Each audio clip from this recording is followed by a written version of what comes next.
बढ़े हैं और ये इस चीज़ को भी इंडिकेट करता है कि हमारे जो इंपोर्ट्स हैं उसमें एक ब्रॉड बेस्ड ग्रोथ हुई है और साथ में इकोनॉमिक एक्टिविटी ने चूँकि पिकअप करना शुरू किया है तो उसमें अदर देन ऑयल इंपोर्ट्स जो है वो भी काफ़ी सब्सटेंशियल इंक्रीज़ आया है। और साथ साथ जो है वो हमारे जो दूसरे करंट अकाउंट के हमारे कंपोनेंट्स हैं जिसमें रेमिटेंसेस हैं, एक्सपोर्ट्स हैं, उसमें भी आया है, थोड़ा इजाफा हुआ है उसमें भी, लेकिन एक्सपोर्ट्स का इजाफा जो है वो काफ़ी कंटेन्ड है एज़ कम्पेयर टू रेमिटेंसेस। तो लास्ट ईयर एक्सपोर्ट्स जो है वो 4% से थोड़ी ऊपर बढ़ी हैं, जो कि वो रिलेटिवली कम थी, उसको मज़ीद जो है वो बेहतर होना प्लस या उसके डेफिसिट को कंटेन कर सके। रेमिटेंसेस का बहुत अच्छी आपने देखा ग्रोथ है पिछले साल, रेमिटेंसेस थे as against $38.3 billion as against $30 billion, तो तकरीबन $8 बिलियन का इसमें इजाफा हुआ है। उसके बहुत सारे कंट्रीब्यूटिंग फैक्टर्स हैं, लेकिन एक जो की कंट्रीब्यूटिंग फैक्टर है कि बहुत सारे रेमिटेंसेस जो पहले हमारे इनफॉर्मल चैनल से आ रहे थे वो फॉर्मल चैनल में आने शुरू हुए। उसमें गवर्नमेंट की स्कीम, जो इंसेंटिव स्कीम आपको पता है कि हमने अनाउंस की हुई थी, उसका भी बड़ा कंट्रीब्यूशन है। इसके अलावा एक्सचेंज रेट के जो डायनामिक्स है वो ओपन मार्केट के मुकाबले में जो इंटर बैंक की और एक्सचेंज कंपनीज़ की परफॉर्मेंस है वो भी उसमें भी काफ़ी उसका कंट्रीब्यूशन है। तो बहरहाल इसका नेट रिज़ल्ट हमारे पास ये निकला कि हमारे $8 बिलियन से रेमिटेंसेस जो है वो बढ़े और उसी के नतीजे में हमारा इस साल जो है वो करंट अकाउंट जो फिस्कल ईयर 25 हुआ ख़त्म हुआ, उसमें करंट अकाउंट जो है सरप्लस रहा। हमारा करंट अकाउंट आपको पता है कि 2022 के अंदर बहुत ही ख़राब हालत थी क्योंकि हमारा टोटल डेफिसिट उस वक्त $17.5 बिलियन का था। करंट अकाउंट डेफिसिट $17.5 बिलियन, जो कि 4.7% ऑफ GDP था, तो बहुत ह्यूज करंट अकाउंट डेफिसिट था। अब उसके बाद हमने जब ये मेजर्स लिए तो आपने देखा कि 23 के अंदर उसमें कुछ इम्प्रूवमेंट आई और ये तकरीबन 1% ऑफ GDP के बराबर आ गया। फिर आगे 24 के अंदर उसमें मज़ीद इम्प्रूवमेंट आई जो कि 0.5% ऑफ GDP के करीब आया। और इस साल जो है जो अभी ख़त्म हुआ है इसमें हमारा करंट अकाउंट डेफिसिट के बजाय सरप्लस में कन्वर्ट हुआ। और आपको याद होगा कि ये सरप्लस जो है वो हमारा कोई 14 साल के बाद जो है वो सरप्लस आया है और पिछले 22 साल का तकरीबन ये हाईएस्ट सरप्लस है। तो उसी की वजह से हमारी एक्सटर्नल अकाउंट में काफ़ी स्टेबिलिटी आई और इसी की वजह से हम जो है स्टेट बैंक की तरफ से इंटर बैंक मार्केट के अंदर हमने जो एक्टिविटी की और उसके नतीजे में हम पाएंगी तो उसमें हमारे रिजर्व्स के ऊपर भी उसका पॉजिटिव इम्पैक्ट आया। और आपने देखा कि पिछले साल के जितनी हमारी डेट सर्विसिंग थी वो सारी की सारी ऑन टाइम हमने पेमेंट्स की और उसके बावजूद हमारे रिज़र्व्स के अंदर जो है वो इजाफा हुआ। तो हमारे रिज़र्व जो पिछले साल 9 बिलियन से थोड़े ऊपर थे, 9.4 बिलियन के करीब जून 2024 में, वो बढ़ के इस साल 14.5 बिलियन के करीब जो है वो हो गया था। तकरीबन उसमें $5 बिलियन का एक साल के अंदर इजाफा हुआ। और ये इसके बावजूद इजाफा हुआ कि हमने पिछले साल तकरीबन $26 अरब की हमारी जो $26 अरब से थोड़ी सी ज़्यादा रीपेमेंट्स थी, उसमें उसको सबको डील करने के बाद उसमें से बल्क जो तो रोल ओवर हुआ, लेकिन हमने कहा कोई $10 बिलियन के करीब उसकी रीपेमेंट्स भी की। तो इस सब को डेट को रीपे करने के बावजूद हमारे रिजर्व्स में $5 बिलियन का जो है वो इजाफा हुआ। और उसी की वजह से आपने देखा कि हमारा जो करंट अकाउंट के ऊपर उसका पॉजिटिव इम्पैक्ट रहा और साथ साथ हमारे जो FX मार्केट है उसकी परफॉर्मेंस भी काफ़ी अच्छी रही। और गोइंग फॉरवर्ड भी मैं अभी आपको थोड़ी देर में आगे हमारी प्रोजेक्शन जो है वो शेयर करूँगा, लेकिन इसका ओवरऑल मार्केट के फंडामेंटल्स जो है उसके सेंटिमेंट्स पे काफ़ी अच्छा असर रहा। आपने देखा कि हमने जितनी भी हमारी जो इंपोर्ट्स रिलेटेड रिक्वायरमेंट्स हों या दूसरी हमारी FX की रिक्वायरमेंट्स हों, वो भी सब की सब जो है वो उसमें बैंकिंग इंडस्ट्री ने उसको पूरा किया। और इसी वजह से आप अगर देखें तो हमारे जो इंपोर्ट्स हैं, जो मैंने पहले भी अर्ज़ किया कि वो 53 से बढ़कर अब जो है वो 59 बिलियन लास्ट ईयर में हो गए हैं। और इस सब के बावजूद हमारे पास जो है इतना कुशन अवेलेबल था कि हमने उसमें से बाइंग की मार्केट से और अपने रिजर्व्स को भी लाभ किया। अब मैं थोड़ा सा आपको ग्रोथ के ऊपर बात कर लेता हूँ, जो इकनॉमिक ग्रोथ है। तो उसमें अगर आपको याद हो कि 23 के अंदर हमारी उसमें कॉन्ट्रैक्शन थी थोड़ी, फिर 24 के अंदर जो है वो ग्रोथ ने थोड़ा सा पिकअप किया, लेकिन वो रिलेटिवली लोअर साइड पे थी। लास्ट ईयर जो है वो तो हमारा ग्रोथ का एस्टीमेट जो अभी एस्टीमेटेड फिगर्स हैं पीबीएस की तरफ से भी एस्टीमेट है, तो 2.7% जो है वो पिछले साल में एस्टीमेटेड ग्रोथ है। इस साल के मैं आपको अभी शेयर करूंगा, लेकिन पिछले साल में जो मेन जो उसमें इस ग्रोथ के रिलेटिवली लो होने की रीज़न है कि हमारा जो एग्रीकल्चर सेक्टर है तो उसने ज़रा थोड़ा बल्कि काफ़ी जो है वो उसमें जो है वो स्लो ग्रोथ थी। पहले साल अगर आप देखें 24 में तो उसकी तकरीबन 6% से ऊपर की ग्रोथ थी, लेकिन पिछले साल जो है वो सिर्फ 0.6% की ग्रोथ थी, तो जो कि काफ़ी कम थी। और उसी की वजह से जो इंडस्ट्रियल एक्टिविटी ने हालांकि पिछले साल भी अच्छा पिकअप किया है, और साथ साथ जो है वो हमारे जो सर्विसेज सेक्टर है काफ़ी बेहतर हुई है, लेकिन चूँकि एग्रीकल्चर काफ़ी कम था तो इसलिए ओवरऑल ग्रोथ जो है वो 2.7% के करीब आ रही है। इस साल जो गोइंग फॉरवर्ड जो है उसमें एग्रीकल्चर को हम देख रहे हैं कि इसमें थोड़ी बेहतरी आएगी, और उसकी वजह से हमारा जो ओवरऑल ग्रोथ जो है वो उसमें भी बेहतरी आएगी। तो अब मैं आपको हम स्टेट बैंक की तरफ से जो अगले साल की जो हम देख रहे हैं कि मैक्रो इकनॉमिक इंडिकेटर्स किस तरफ जाएंगे, तो मैं उसके ऊपर ज़रा थोड़ी सी बात कर देता हूँ। और साथ में मैं आपको जो हमारे जो इस साल के जो भी फिस्कल ईयर शुरू हुआ है 2026 का, उसमें हमारी जो डेट सर्विसिंग होनी है और उसको हमने किस तरह डील करना है, तो थोड़ा सा उसके ऊपर बात कर दूंगा। और फिर मैं आपसे रिक्वेस्ट करूंगा कि आपके अगर कोई क्वेश्चंस हो तो आप बताइए। तो जो नेक्स्ट ईयर के हमारे प्रोजेक्शंस है उसमें मैं आपको 4 की जो हमारे प्रोजेक्शंस है वो शेयर करूंगा। अगले साल जो हमारे ख्याल में अंदाज़ा जो हमारा है कि अगले साल जो इकानमी के अंदर जो की मैक्रो इंडिकेटर्स हैं वो कैसे रहेंगे। तो सबसे पहले इन्फ्लेशन का जैसे आपको पता है कि हम कुछ सालों से अपना जो असेसमेंट हमने दिया हुआ है कि हमारा जो मीडियम टर्म टारगेट, जो कि पहले मीडियम टर्म होता था जब हमने शुरू किया था, अब ज़ाहिर है कि ये नेक्स्ट ईयर का भी ये टारगेट है। तो अगले साल में इन्फ्लेशन जो है वो 5 से 7% की रेंज में रहेगा, जो कि हमारा टारगेट है और गवर्नमेंट का भी टारगेट है। और इसमें ये इसके बावजूद रहेगा कि हमारा रिसेंटली जो इन्फ्लेशन के ऊपर कुछ इंक्रीज़ हुआ है और आगे हम देख रहे हैं कि उसमें और थोड़ा सा चेंजेस आएंगी, लेकिन इस सब को भी अकाउंट फॉर करने के बावजूद भी हमारा ख्याल है कि हम मीडियम टर्म टारगेट अपना मीट करने में कामयाब रहेंगे। दूसरा जो और उसके अंदर जो है वो जो कोर इन्फ्लेशन है अभी थोड़ा कम हो रहा है और कुछ और देर कम होता रहेगा, लेकिन उसके बाद इसमें थोड़ा इंक्रीज़ होना शुरू हो जाएगा। लेकिन उस इंक्रीज़ को अकाउंट फॉर करने के बावजूद और हमारे हेडलाइन इन्फ्लेशन में इंक्रीज़ आने के बावजूद भी ओवरऑल जो है वो ये स्टेबलाइज हो जाएगा। कुछ महीने जैसे कि आप देखें कि अभी हमने स्टेटमेंट में भी मेंशन किया, कुछ महीने ऐसे आएंगे कि जिसमें कि ये इन्फ्लेशन जो है हमारे अपर बैंड जो है जो 7% है उसको क्रॉस करेगा, लेकिन जो है वो 5 से 7 के दरमियान ही रहेगी। दूसरा जो हम आपसे शेयर करना चाहते हैं और नॉर्मली हम करते हैं वो करंट अकाउंट का जो ट्रेंड है। तो लास्ट ईयर आपने देखा कि हमारा करंट अकाउंट जो है वो सरप्लस में रहा था, लेकिन इसके साथ साथ आपने देखा कि रिसेंट मंथ्स के अंदर इंपोर्ट्स जो है वो काफ़ी बढ़ना शुरू हुई है, और उसकी वजह से हमारा जो करंट अकाउंट के डायनेमिक्स हैं वो भी चेंज हो रहे हैं। तो नेक्स्ट ईयर के लिए हमारी असेसमेंट ये है कि जो करंट अकाउंट का हमारा लेवल है वो डेफिसिट रहेगा और वो 0 से 1% के दरमियान रहेगा। तो डिपेंड कर जो सिचुएशन और हमारे रेमिटेंसेस का जो लेवल कैसा रहता है और हमारे एक्सपोर्ट्स का परफॉर्मेंस जो है वो कैसा रहता है, लेकिन इस सब के में जो इससे एसोसिएटेड जो रिस्क्स हैं उनको अकाउंट फॉर करने के बावजूद हम ये देख रहे हैं कि ये तकरीबन 0 से 1% के दरमियान 0 to 1% ऑफ GDP इसके करीब जो है वो उसमें रहेगा। फिर हम और इसके अंदर जो रेमिटेंसेस हैं जो कि हमारा एक बहुत ही की कंट्रीब्यूटरी फैक्टर है हमारे जो ओवरऑल करंट अकाउंट को स्टेबलाइज करने में, तो उसके ऊपर हम खास जो है वो हमने नज़र रखी हुई है।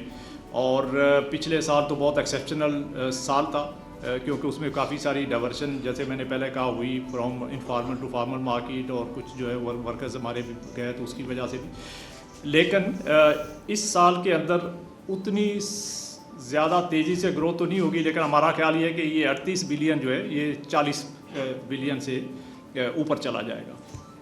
तो उसके बेस के ऊपर हमने ये प्रोजेक्शन आपको जो है वो 0.1% ऑफ जीडीपी की जो करंट अकाउंट डेफिसिट की प्रोजेक्शन दी है। लेकिन अगर ये 40 से जितना ऊपर जाएगा तो उसका पॉजिटिव इम्पैक्ट हमारे करंट अकाउंट के ऊपर आएगा।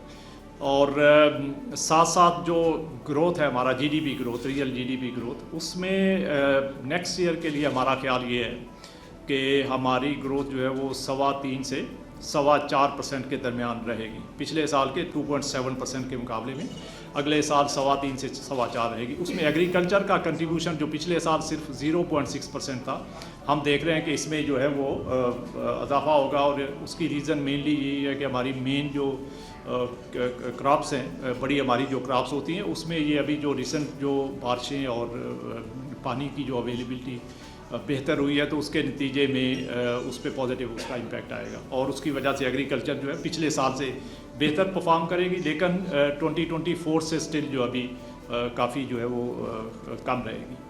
रुपये की स्टेबिलिटी को बरकरार रख पाएंगे। और दूसरा ये कि जो हमने ये देखा कि 22% से शरह सूद 11% तक आ चुकी है, तो इसके साथ किन सेक्टर्स में हमने ग्रोथ देखी? क्योंकि जो मनी इन सर्कुलेशन का जो आपका पेज है उसमें तो प्राइवेट सेक्टर नेगेटिव दिखा रहे हैं, तो कुछ बताएं कि क्या इकोनॉमिक एक्टिविटी अगर तेजी आई है, लोन लिए, तो कौन से सेक्टर्स पहले नंबर पर आए? जी ठीक, तो इसका मैं जवाब दे देता हूँ। देखें, जो पहला आपका सवाल है उसमें हमारे आपको पता है कि 3 मार्केट्स हैं। 2 हमारी रेगुलेटेड मार्केट्स हैं जिसमें कि इंटरबैंक मार्केट है, और दूसरी हमारी जो एक्सचेंज कंपनीज की मार्केट है। और साथ में एक इलीगल मार्केट आप उसको कह लें, उसको ग्रे मार्केट कह लें, उसको ओपन मार्केट कह लें, जिसमें के भी एक्टिविटी होती है। सो हमारा काम जो 2 रेगुलेटेड मार्केट हैं उसको स्टेट बैंक रेगुलेट करता है, इंटरबैंक मार्केट भी और ओपन जो फॉरेन एक्सचेंज कंपनीज की मार्केट, इसको हम मॉनिटर करते हैं। उसका हमारी जो है वो ट्रांजैक्शंस जो भी हो रही होती हैं उसको बहुत क्लोजली हम देखते हैं, और उसके अंदर कोई अगर इश्यूज होते हैं तो हम उसको डील करते हैं। जो ओपन मार्केट है वो हमारे जो है वो स्कोप के अंदर नहीं है, वो हम उसको डायरेक्टली, चूँकि वो उसमें कोई भी प्लेयर जो है वो कोई भी इलीगल एक्टिविटी अगर कोई करता है तो ज़ाहिर है कि उसको लॉ इन्फोर्समेंट एजेंसीज जो है वो उनका काम है वो देखते हैं। तो ये अभी रिसेंट जो मीटिंग्स वगैरह जो चूँकि इलीगल मार्केट के अंदर कोई अगर एक्टिविटी होती है और उसमें लॉ इन्फोर्समेंट एजेंसीज ने अगर कोई बुलाया तो ज़ाहिर है वो उसमें उसकी जब भी कोई इस तरह की कोई इन्फॉर्मेशन आती है तो उसके बेस के ऊपर जो है वो वहाँ पे जो है वो एक्शन होता है। और मैं आपको ये शेयर कर सकता हूँ कि हम जो इंटरबैंक मार्केट है और जो हमारी एक्सचेंज कंपनीज की मार्केट है उसके अंदर हम जो है वो बहुत एक्टिवली उसको देख रहे होते हैं, और उसके अंदर जब भी कोई ऐसा कोई डेवलपमेंट होती है कि जो हमारे ख्याल में हमारी इंटरवेंशन रिक्वायर्ड होती है तो उसको हम करते हैं। जो इलीगल मार्केट है, ओपन मार्केट है, उसमें हमारा कोऑर्डिनेशन यकीनन लॉ इन्फोर्समेंट एजेंसीज के साथ रहता है। हमारे पास कोई इन्फॉर्मेशन होती है तो हम भी उनके साथ शेयर करते हैं कि आप इसमें ये डेवलपमेंट्स हो रही हैं तो आप इसको देख लें, और उनके पास इन एडिशन टू दैट अपनी बहुत सारी इन्फॉर्मेशन होती है जिसके बेस के ऊपर वो अपना वो काम करते हैं। तो ये इसमें कोई एबनॉर्मल चीज़ नहीं है, ये पहले भी फ्रॉम टाइम टू टाइम जो है वो ये होता रहता है। पर लेकिन जो असल इशू है कि उसके अंदर अगर कोई एक्टिविटी इंक्रीज हो रही है तो उसको एड्रेस करना जो है वो हम सब की कलेक्टिव रिस्पॉन्सिबिलिटी, और वो हम उसको करते हैं। तो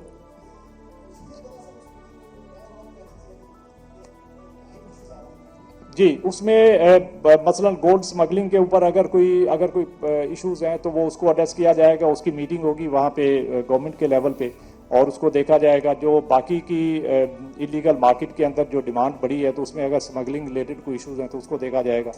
और साथ साथ अगर पॉलिसी रिलेटेड कोई एक्शंस लेने की ज़रूरत है ताकि इसको, फॉर इंस्टेंस एक पॉलिसी रिलेटेड एक्शन जो है वो जो हमारी रेमिटेंसेस हैं इसके अंदर आपको पता है कि एक स्कीम हमने पहले दी हुई थी, और उस स्कीम में चूँकि पिछले साल जो है वो उसके फीचर्स डिफरेंट थे, फिर जब बजट के बाद हमने उसको अनाउंस किया तो उसके कुछ चेंजेस आए और फिर उसकी पेमेंट का इशू था कि बजट के अंदर चूंकि एलोकेशन नहीं है तो इसकी पेमेंट कहाँ से होगी। तो ये एक पॉलिसी भैया जाए तो आपने देखा होगा कि उसके ऊपर जो है वो काफ़ी उसके ऊपर भी डिस्कशन हुआ and as a result of that अगर आप को याद हो तो लास्ट सैटरडे को वहाँ पे गवर्नमेंट की तरफ से प्राइम मिनिस्टर साहब के ऑफिस की तरफ से भी उसमें जो है वो प्रेस रिलीज किया गया कि गवर्नमेंट जो है वो इस स्कीम को कंटिन्यू रखेगी और उसमें जो भी पेमेंट्स इन्वॉल्व हैं वो गवर्नमेंट उन पेमेंट्स को रिलीज करेगी, तो ताकि मार्केट को कंफर्ट हो कि गवर्नमेंट जो है वो इस स्कीम को कंटिन्यू करेगी, उसको इंश्योर करेगी कंटिन्यूटी, और उसमें जो बजटरी एलोकेशन अगर बजट के अंदर नहीं भी है तो वो फंड्स अरेंज करेंगे और उसकी पेमेंट करेंगे। तो इससे जो है वो ये एक पॉलिसी इंटरवेंशन थी। इसके अलावा और इस तरह की कोई पॉलिसी रिलेटेड चीज़ें कुछ हमारे एंड पे हैं, हम उसको देखेंगे, कुछ गवर्नमेंट के एंड पे हैं वो देखेंगे, और साथ में जो लॉ इन्फोर्समेंट एजेंसीज हैं वो अगर इलीगल कोई एक्टिविटी है तो उसको देखेंगे। जी शुक्रिया गवर्नर साहब। थोड़ा सा for orderly conducting of this press conference आप सबसे ये दरख्वास्त करूँगा कि let's keep it to the monetary policy, और गवर्नर साहब ने बड़ा एक कॉम्प्रिहेंसिव मईशत का इस्तेहकाम का एक जो है ना जायज़ा दिया है, तो उसी से रिलेटेड अगर रखें इस पे, और हम 1 से 2 सवाल से ज़्यादा जो है ना, और we take it in rounds, ठीक है ना। तो Ariba Shahid in that order and the gentleman आपके पास फिर आ जाते हैं आपके पास आपकी इजाज़त से। तो Ariba please. Assalamu alaikum, Ariba from Reuters. How much did the rupee's recent volatility and pressure in the open market factor today's decision? Would cutting rates now have risked further weakening the currency by making local assets less attractive and encouraging capital outflows? How have the past 2 weeks and the currency impacted today's decision? देखिए इसमें ये कोई recent कोई बहुत ऐसी कोई development नहीं है कि जिसके एक सिंगल कोई ऐसा चीज़ जिसके ऊपर बेस किया जाए, लेकिन चूँकि जो हमारे जो ओपन मार्केट है उसके अंदर चूँकि बहुत सारी डेवलपमेंट्स हो रही थी और हमारे पास इंफॉर्मेशन थी कि जैसे उसमें डिमांड बढ़ी है, और साथ में जो उसके जो इलीगल प्लेयर्स हैं कुछ उसमें से ऐसे भी हैं जिनके लाइसेंस कैंसिल हुए और उन्होंने इस काम के अंदर जो है वो फिर दोबारा से अपना बिजनेस शुरू करने की कोशिश की। तो हमारे पास इंफॉर्मेशन भी जब आती तो हम उसको शेयर करते हैं। तो बेसिकली इसका जो पूरी एक्सरसाइज का पर्पस ये था कि जो भी किसी जगह पे इलीगल काम हो रहा है तो उसको रोका जाए, और ताकि मार्केट जो हमारी फॉर्मल मार्केट्स हैं जिसमें एक्सचेंज कंपनीज की मार्केट है और इंटरबैंक मार्केट है उसके ऊपर सारा उसका फ्लो किया जाए, फोकस किया जाए, और उसी से जो है वो एफएक्स रिक्वायरमेंट्स मीट की जाए।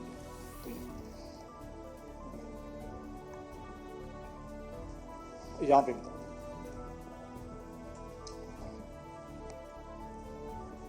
शाह संजरानी सुनो टीवी से।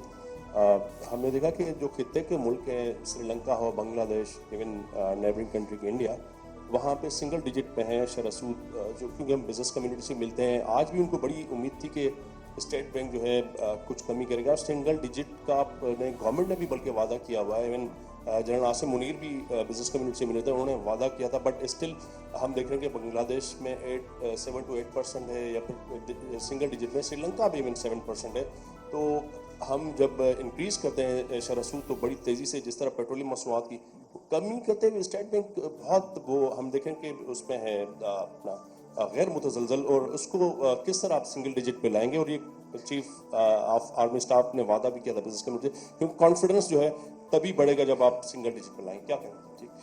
देखिए हर कंट्री के अपने डायनामिक्स होते हैं, और वो ज़ाहिर है जो हमारे इस वक्त के मैक्रो इंडिकेटर्स हैं, इन्फ्लेशन है, हमारा एक्सटर्नल अकाउंट है, हमारा ग्रोथ है, वो सब चीज़ें उसको हम देखते हैं और उसके बेस के ऊपर डिसीजन करते हैं। श्रीलंका की आपने बात की तो श्रीलंका में इस वक्त इन्फ्लेशन नेगेटिव इन्फ्लेशन है, तो उस लिहाज से उन्होंने अपना उसके किया हुआ है, और इसी तरह उनका डेट लेवल के डायनामिक्स डिफरेंट है, हमारे डिफरेंट है।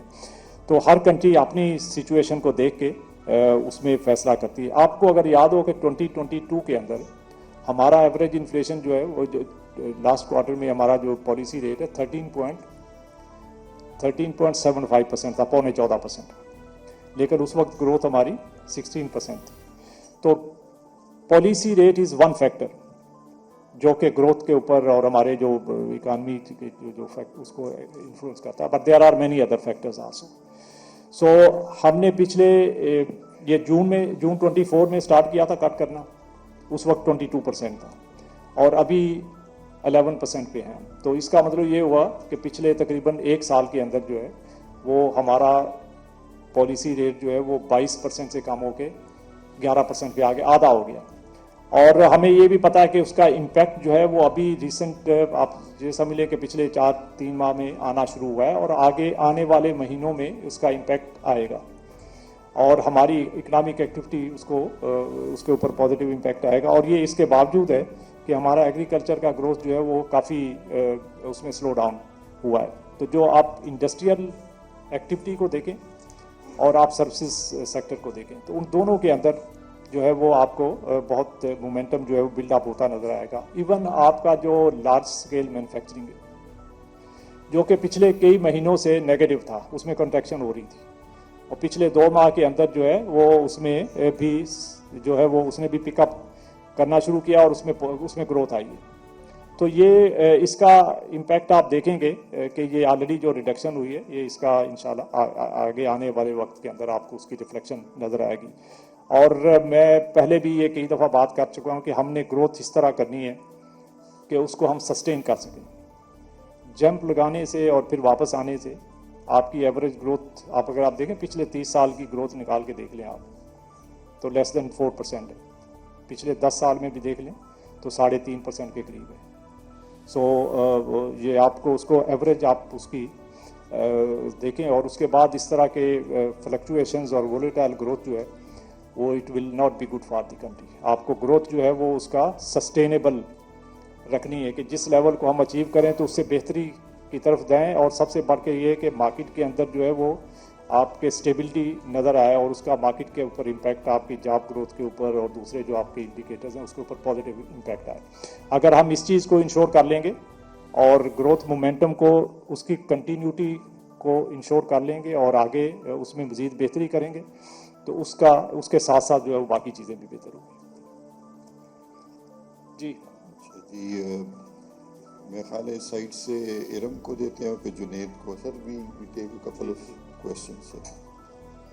Sir earlier this month Reuters conference में सिंगापुर में आपने कहा था कि स्टेट बैंक जो है वो जल्दी डिजिटल करेंसी के हवाले से एक पायलट लॉन्च करेगा, तो उस हवाले से क्या अपडेट्स हैं उसके लीगलाइजेशन के हवाले से?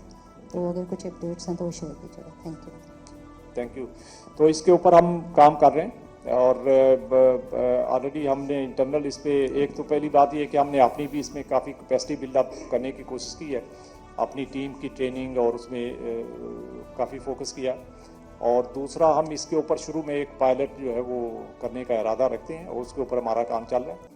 इंशाल्लाह जल्द जो है वो हम इसके ऊपर डिजिटल करेंसी, सेंट्रल बैंक की बात कर रहा हूँ, सेंट्रल बैंक डिजिटल करेंसी उसके ऊपर पायलट करेंगे। और उसके साथ आपने देखा होगा कि क्रिप्टो के ऊपर भी ऑलरेडी गवर्नमेंट ने ऑर्डिनेंस के ज़रिए जो है वो उसको एक लाभ बना दिया और उसके साथ एक वर्चुअल एसेट्स रेगुलेटरी अथॉरिटी बनेगी उस लॉ के तहत और उसके ऊपर जो क्रिप्टो काउंसिल है जिसको फाइनेंस मिनिस्टर साहब चेयर करते हैं। तो ये साथ ये लेकिन जो सेंट्रल बैंक करेंसी के अलावा बाकी की जो स्टेबल कॉइन्स हैं या उस साइड के ऊपर जो काम हो रहा है गवर्नमेंट के लेवल पे, लेकिन हम अपनी तरफ से जो है वो सेंट्रल बैंक की डिजिटल करेंसी जैसे कि और बहुत सारे कंट्रीज़ के सेंट्रल बैंक जो है वो इस पे काम कर रहे हैं और वो उसमें शुरू में पायलट के थ्रू ही जा रहे हैं। तो हम भी उसमें शुरू में पायलट करेंगे टू टेस्ट दी आइडिया और उसके बाद फिर उसको आगे लेके चलेंगे। जी अस्सलाम वालेकुम सर, जुनैद खान नाम है मेरा क्वेश्चन है, आज IMF ने जैसा कि जो GDP प्रोजेक्शन की है 3.6% तक, तो आप खुद जैसा कि कह रहे हैं कि बूम एंड बस्ट साइकिल में पाकिस्तान रहा है, तो अगर हम 4% से ज़्यादा जाते हैं, बैलेंस ऑफ पेमेंट क्राइसिस में चले जाते हैं, तो पायदार तरीके से हमें आगे बढ़ना पड़ेगा। तो सवाल ये है कि हमें हमारी इस तरीके से पॉपुलेशन ग्रो कर रही है और वर्ल्ड बैंक के मुताबिक इस तरीके से पॉवर्टी रेट 45% तक पहुंच चुका है, तो उस हिसाब से आपको नहीं लगता कि हम जो हमारे टारगेट्स हैं एक सस्टेनेबल इकोनॉमी के वो अचीव करने में काफ़ी देर हो जाएगी हमें? दूसरी बात यह है कि जो एग्री फाइनेंसिंग है, ख़ास तौर पे जो आपने पहले कहा था कि 2200 से 2600 अरब रुपए तक आप करने जा रहे हैं उसकी फाइनेंसिंग, तो उस हवाले से एक्सेस टू फाइनेंस वो काफ़ी मसाइल दरपेश हैं। तो State Bank as a regulator थोड़ा सा नाकाम होता दिखाई दे रहा है, इस हवाले से क्या कहते हैं? सो इसके ऊपर देखें बिल्कुल हमें ग्रो करना चाहिए और वो हमारी ज़रूरत भी है। जिस रफ्तार से हमारी पॉपुलेशन बढ़ रही है उसमें हमें ज़्यादा ग्रोथ चाहिए। इस पे तो बहरहाल कोई दो राय नहीं है और हम में से हर कोई इस पे एग्री करता है कि ज़्यादा होना चाहिए। अब उसको सस्टेनेबल बनाने के लिए जो स्ट्रक्चरल रिफॉर्म्स की बात हम भी करते रहते हैं, गवर्नमेंट के एंड पे भी काम हो रहा है। सो वो हमें करने की ज़रूरत है, उसको एक्सपीडाइट करने की ज़रूरत है और ख़ासकर हमारा एक्सपोर्ट्स जो है, एक्सपोर्ट्स के लेवल को बढ़ाने की ज़रूरत है क्योंकि रेमिटेंसेस के ऊपर हमारा इस वक्त काफ़ी फोकस है। लेकिन रेमिटेंसेस के साथ अगर एक्सपोर्ट्स भी हमारी बढ़ेंगी तो उसके साथ फिर हमारा एक्सटर्नल अकाउंट के रिलेटेड जो मसले हैं वो उनको कम करने में मदद मिलेगी और उसके साथ हमारे रिजर्व भी बढ़ेंगे। और फिर हम अगर ग्रो करेंगे तो हमारे जो एक्सटर्नल अकाउंट रिलेटेड वल्नरेबिलिटीज़ हमारी हर दूसरे चौथे साल आती तो वो हम उसको बेहतर तरीके से मैनेज कर लेंगे। तो एक तो वहाँ पे उसका फोकस जो है वो हमें लेके जाना है। लेकिन उसके बावजूद जैसे मैंने पहले कहा कि पिछले साल 2.7% थी, इस साल हम देख रहे हैं कि 3.25 से ऊपर होगी और 4.25 तक भी जा सकती है। तो ये इटसेल्फ आप देखते हैं पिछले 3 साल के अंदर इसको हर साल जो है उसमें बेहतरी आ रही। जहाँ तक आपने एग्री फाइनेंसिंग की बात की तो एग्री फाइनेंसिंग के ऊपर ऑलरेडी गवर्नमेंट के लेवल के ऊपर प्राइम मिनिस्टर साहब खुद उसकी मीटिंग चेयर करते हैं। एक कमेटी बनी हुई है और उसके अंदर जो है वो एग्री फाइनेंसिंग को इंक्रीज़ करने का एक पूरा प्लान बन रहा है। हम उसमें भी पार्टिसिपेट कर रहे हैं और वो प्लान जो है उसमें आप देखिएगा कि जब ये अनाउंस होगा तो इसमें सब्सटेंशियल इंक्रीज़ जो है वो एग्री फाइनेंस के अंदर आएगी। उसमें हम डायरेक्ट बैंक्स के ज़रिए भी कर रहे हैं और साथ साथ इनडायरेक्ट जहाँ पे के होल सेल फाइनेंसिंग बैंक्स करें और आगे रिटेल जो है वो माइक्रो फाइनेंस हैं, माइक्रो फाइनेंस इंस्टीट्यूशंस हैं या माइक्रो फाइनेंस बैंक्स हैं, उनको भी साथ उसमें इन्वॉल्व किया जाए। तो उस लेवल के ऊपर जब हम जाके तो माइक्रो लेवल के ऊपर छोटे फार्मर्स को फाइनेंसिंग करेंगे तो उसका ओवरऑल आपकी जो फाइनेंसिंग उसके ऊपर काफ़ी पॉजिटिव इम्पैक्ट आएगा। तो इसके ऊपर पूरा अभी रिसेंट डेज के अंदर काफ़ी फोकस है और इंशाल्लाह इस पे हम जल्द प्लान लेके अनाउंस करेंगे।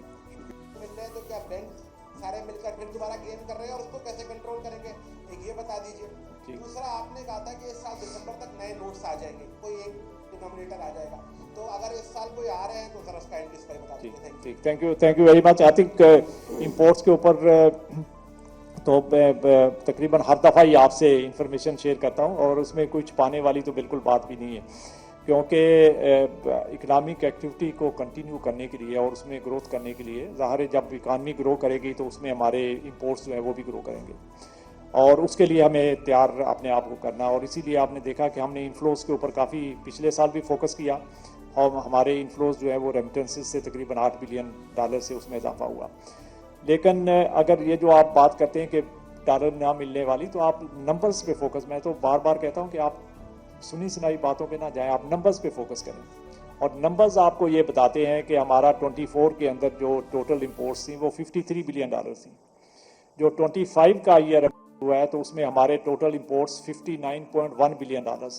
तो टोटल 6 बिलियन से ज़्यादा का इजाफा हुआ है और ये इजाफा जो है जब आप इसकी डिटेल में जाते हैं तो ये इजाफा ज़्यादा स्पीड से नॉन ऑयल इंपोर्ट्स हुआ है क्योंकि ऑयल इंपोर्ट्स तो इसलिए कम रही कि उसका जो इंटरनेशनल मार्केट के अंदर ऑयल प्राइसेस कम हुई। हालांकि उसका जब आप वॉल्यूम देखते हैं तो उसके वॉल्यूम में भी ग्रोथ आई है, लेकिन चूँकि ओवरऑल मार्केट के अंदर ग्लोबल मार्केट में ऑयल प्राइसेस कम रही तो इसलिए हमने वहाँ से थोड़ा गेन किया और उसमें देखें कि तकरीबन 3-4 बिलियन का हमें उसमें फ़ायदा हुआ। लेकिन जो हमारी नॉन ऑयल इंपोर्ट, एक तो वैसे ही टोटल इंपोर्ट बढ़ी है हमारी 53 से 59 पे गई तो 6 बिलियन की इंक्रीज़ है। इसके अलावा हमारी डाइवर्शन हुई है कि कुछ जो पहले पिछले साल में ऑयल इंपोर्ट हुई थी वो भी अब नॉन ऑयल इंपोर्ट्स हुई। तो एक्चुअली जो नॉन ऑयल इंपोर्ट्स की जो ग्रोथ है वो 16% थी। तो जो लोग ये बात करते हैं कि इंपोर्ट्स नहीं हो रही, तो अगर इंपोर्ट्स नहीं हो रही तो ये देखें ना 59 billion is not a small number हमारे इकानमी के लिए। और मैं आपको ये भी बता दूं कि जो जब हमारा 2022 के अंदर जब हमारा करंट अकाउंट डेफिसिट $17.5 बिलियन था तो उस वक्त हमारी इंपोर्ट्स टोटल जो है 70 बिलियन से, जो स्टेट बैंक का डाटा थोड़ी कमी थी उसमें, तो अब ये हम उसके तकरीबन करीब पहुंच गए और ये इसके बावजूद पहुंच गए हैं कि उस वक्त की आप ऑयल प्राइसेस देख लें कि क्या थी और आज ऑयल प्राइस क्या है और वहाँ पे हमारी substantial reduction in oil import bill हुई है, लेकिन हमारी दूसरी इंपोर्ट्स जो हैं वो बढ़ी है। तो दूसरी हमारी नॉन ऑयल इंपोर्ट्स तो तकरीबन इस वक्त उसी लेवल के ऊपर हैं जिस लेवल पे 2022 में थी, और जबकि हमारा उस वक्त करंट अकाउंट डेफिसिट जो है वो $17.5 बिलियन था, 4.7% ऑफ जीडीपी। आज हमारा करंट अकाउंट सरप्लस है। पिछले साल 2024 में $2.1 बिलियन का सरप्लस है, which is almost 0.5% of GDP. तो इतने बड़े डेफिसिट से 4.7% ऑफ जीडीपी से उसको लेके आना 0.5% ऑफ सरप्लस, और उसके बावजूद जो है वो हमारा जो है वो एक्सटर्नल अकाउंट जो है वो सस्टेनेबल है। तो आप इसको तो थोड़ी अप्रिसिएशन देना, हम अपनी तरफ से तो नहीं हर चीज़ बता रहे, ये तो पब्लिश्ड पीबीएस का डाटा है और दूसरे उसमें जो गवर्नमेंट की एजेंसी उनका पब्लिश किया हुआ है। जो दूसरा न्यू नोट की बात, तो न्यू नोट पे हमने अपना काम मुकम्मल कर लिया, तो हमने इसके डिज़ाइनिंग वगैरह फाइनल कर ली है। हमने ग्लोबल एक बहुत ही वेल रिप्यूटेड एजेंसी उसमें डिज़ाइन जिसको हमने इंगेज किया था, और उसके हमने सारे जो हमारे जो डिनोमिनेशंस उनके डिज़ाइन बना के फाइनल करके अब हम इंशाल्लाह इसको गवर्नमेंट के पास लेके जाएंगे। उसमें कैबिनेट में डिस्कस होगा और गवर्नमेंट की जैसे ही अप्रूवल होगी तो उसके बाद प्रिंटिंग शुरू हो जाएगी। ये डिपेंड करता है कि हर कैबिनेट ने अब जो अप्रूवल देनी, तो जैसे वहाँ से अप्रूवल हो जाएगा उसके बाद हम प्रोसेस का स्टार्ट कर देंगे। Thank you mister governor. आपने इन्फ्लेशन को फॉरवर्ड लुकिंग एंकर कर दिया है, 5 to 7% आप कह रहे हैं कि मोस्ट लाइकली आगे जाते हुए रहेगा। तो लेकिन ये कि आगे जाते हुए एक जो मेजर तब्दीली आ रही है वो है कि हमने शिफ्ट होना है एक और सिस्टम के ऊपर। तो उस वक्त जो मॉनेटरी पॉलिसी के डायनामिक्स होंगे वो क्या होंगे, वो क्या चैलेंज होंगे, अगर उसको शेयर कर सकें। मैं बात कर रहा हूँ 1 जनवरी 2028 की, जब हम एक और सिस्टम पे शिफ्ट हो जाएंगे। एंड सेकेंडली इस वक्त जो ग्लोबल सेटिंग है वो कितना चैलेंज करेगी हमारी आने वाले दिनों में हमारी ग्रोथ के ऊपर, अगर उस पर ये दो बातें। Thank you. सो इसमें जो आपने इन्फ्लेशन टारगेटिंग की बात की जो 28 में करेंगे, तो उसके लिए अभी से हमने अपने आप को जो उसकी तैयारी शुरू की हुई है, और इसीलिए आप देखें कि over a period of time हम आहिस्ता आहिस्ता जो है एक तो अपनी जो एनालिटिकल कैपेसिटी है उसको बेहतर कर रहे हैं, और साथ साथ हम जो डिस्क्लोजर आपके लिए करते हैं पब्लिक के लिए और जो हमारे दूसरे स्टेक होल्डर्स हैं उसको हम ग्रेजुअली जो है वो इम्प्रूव कर रहे हैं। और अब हमने बहुत सारा डाटा जो है आपने देखा होगा कि आहिस्ता आहिस्ता ना सिर्फ इन्फ्लेशन का बल्कि एक्सटर्नल अकाउंट का और ये सारा शेयर करना शुरू कर दिया। तो इसीलिए आप अभी देखिएगा कि अभी हमने अनाउंस भी किया था जब हमने कैलेंडर दिया है कि एक तो पहले हम 6 माह का कैलेंडर देते थे मीटिंग्स का, अब हमने पूरे 1 साल का कैलेंडर आपको दे दिया कि अगले 1 साल के अंदर कब कब जो है वो मीटिंग्स होगी। और उसके साथ हमने एक बात और लिखी थी, अगर आपने देखी हो, और वो ये थी कि हम एक 6 मंथली अब मॉनेटरी पॉलिसी रिपोर्ट पब्लिश करना शुरू करें।